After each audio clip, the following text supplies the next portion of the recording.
Ladies and gentlemen, boys and girls of the YouTube world, CJ Rose is back in the building. Welcome back to the channel. It is main event time on NXT WarGames, and it is the men's WarGames match. Team 2.0.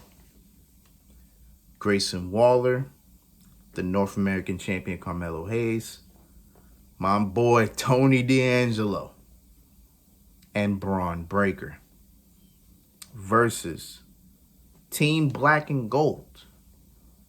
You got the Bruiserweight Pete Dunne. You got L.A. Knight. Hold on, let me talk to you. You got the NXT champion, Tommaso Ciampa. And you got making his final NXT appearance, and I do believe this is his final NXT match, appearance, show, whatever you want to call it, Johnny Gargano. And let me tell you something. He came out to Rebel Heart. I had goosebumps. I had legit goosebumps. The crowd was going crazy. Johnny came out there just looking like, okay, I'm about to put on the performance that you know I could put on. I loved it. I loved his entrance, man. I'm telling you, gave me goosebumps. Because I was like, damn. I like this. I loved it. I loved it, man. This was Johnny's last match. Had to go out with a bang. Now, it is also said, depending on how the results of this match went, then we know Johnny would have re-signed. Because it has been said, just like Kyle O'Reilly, Johnny has been offered multiple offers. But it has not been said if Johnny has re-signed or not. So depending on how the week goes, depending on how NXT goes, Johnny may be gone after this week's over. Only time will tell, but it is what it is. All right, let's get into this match. So Carmelo Hayes and Johnny Gargano start the match off. Interestingly enough, Carmelo Hayes and Johnny Gargano have had a little bit of a rivalry as of late. So for them to start the match off was actually kind of interesting. One-on-one, for 5 minutes. Boom, boom, one-on-one. Grayson Waller was up next because Braun Breaker beat Johnny in a ladder match this past Tuesday to get the advantage. So Grayson Waller, or Team 2.0, got the advantage. So Grayson Waller came in 2-on-1. Boom, boom, boom. Pete Dunne came out next, so then became a tag team match. Then Tony D'Angelo came out after the 3 minutes, and then it became a 3-on-2. Then Tony locks the door, so that way, whoever came out would not be able to get in. So LA Knight was next. And LA Knight trying to get to the door, couldn't get in. So then he climbs up the cage. The minute he gets in, my man goes crazy. Doing what he do. Now, the thing about LA Knight's this, right? LA Knight had a hell of a performance, a hell of a performance in this match. And he needed to. Because the thing about LA Knight is this. LA Knight's a tweener. And it is. Because he debuted while it was Black and Gold. But he technically did come in with the new wave in a sense. Because after LA Knight made his debut, I believe the breakout tournament was maybe almost a month after. So I think LA Knight still technically is part of the new school as well. But he did debut in the Black and Gold. So in that regard, I push him, into in between. Like, I know Tony D'Angelo and Braun Breaker are probably the only two. No, and Grayson Waller. No, not Grayson Waller. Braun Breaker and Tony D'Angelo are the only two to make their debut as NXT 2.0. Carmelo Hayes and Grayson Waller debuted in the breakout tournament when it was still black and gold. But they're more new wave than anything. So LA Knight's kind of in between. But he needed to have a hell of a performance in this match, and he did.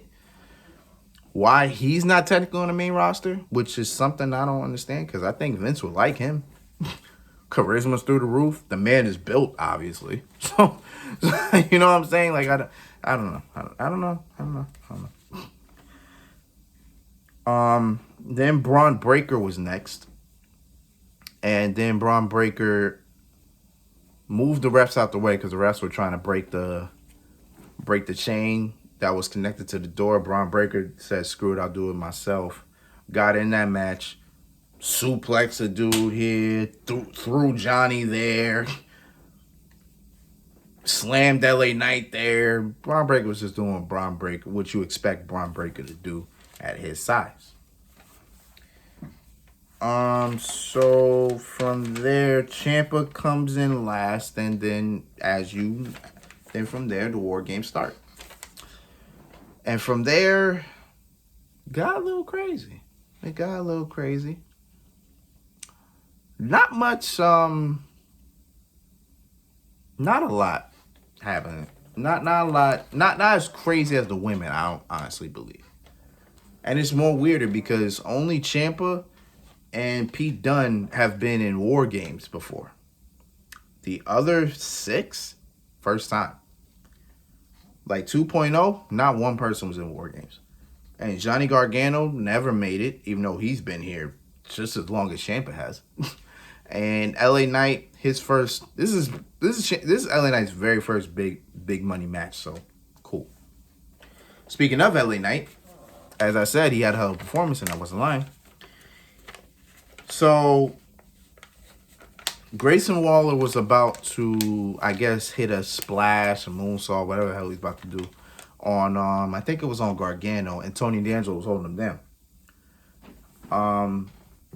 Tony D'Angelo got hit. LA Knight ran up, like Kurt Angle used to do, ran up on the turnbuckle and gave Grayson Waller a belly-to-belly suplex through the table. It looked good. It looked great. Let's go to LA Knight. Now, don't think Grayson Waller didn't get his lick back, because he did.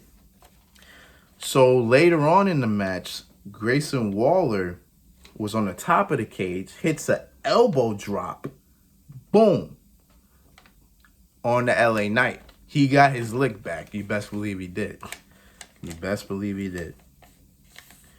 Now, getting towards the end of the match, DIY, Johnny Gargano, Tommaso Ciampa, trying to wrap it up. I'm thinking if Black and Gold win, then Johnny got to be the one to get the pinfall. And it almost was like that.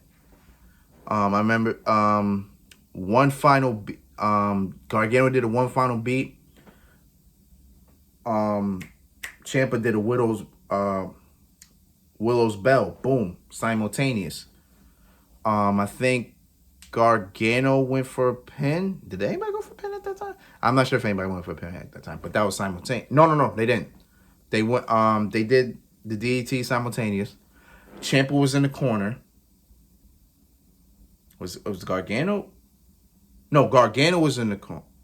I don't remember that well. Ciampa was in the corner. I think Ciampa was in the corner. Gargano was setting up. Gargano hit the super kick. No, Gargano was in the corner. Gargano was going for the super kick. Ciampa gonna go for that knee. Combination. Boom. DIY style. They hit it on Braun Breaker, by the way. They roll up Braun Breaker. 1, 2. Carmelo Hayes pulls the ref away. Breaks up the pin. He hits Ciampa. Hits Gargano with a low blow. Carmelo Hayes doing too much talking. That's what the new school always do. That's what these new cats always do. They do too much talking. He's looking at him. He's like, I'm the man. I'm the man. You know, doing all that. Gargano holds Carmelo. Ciampa's up. Hits him with the knee. But Gargano sacrificed himself as well. So boom, he got a little bit of it on Gargano, but Carmelo felt the rest of it. Now Ciampa going for fairy tale ending. He's about to hit it. Braun Breaker runs in, spear through the table. There was a table set up in the corner. Boom. Ciampa goes right through it. Breaker picks up Ciampa. Gorilla press slam into the power slam. Boom. Pretty much what Goldberg used to do. Just a little bit different. But gorilla press slam. Boom, into a power slam. 1, 2, 3. Braun Breaker pins the NXT champion and wins WarGames. Now, if you go to the first video in the women's WarGames match, I said, based on what happened last year at WarGames, Braun Breaker getting this on the champion, it pretty much solidifies that Braun Breaker is the next NXT champion. And they've been grooming that man for the spot since day one of NXT 2.0. So just expect a new NXT champion in Braun Breaker. I'm not saying Braun Breaker is not good. I mean, he's the son of Rick Steiner, and Rick Steiner was a hell of a wrestler. You know, the Steiners were a very great tag team. So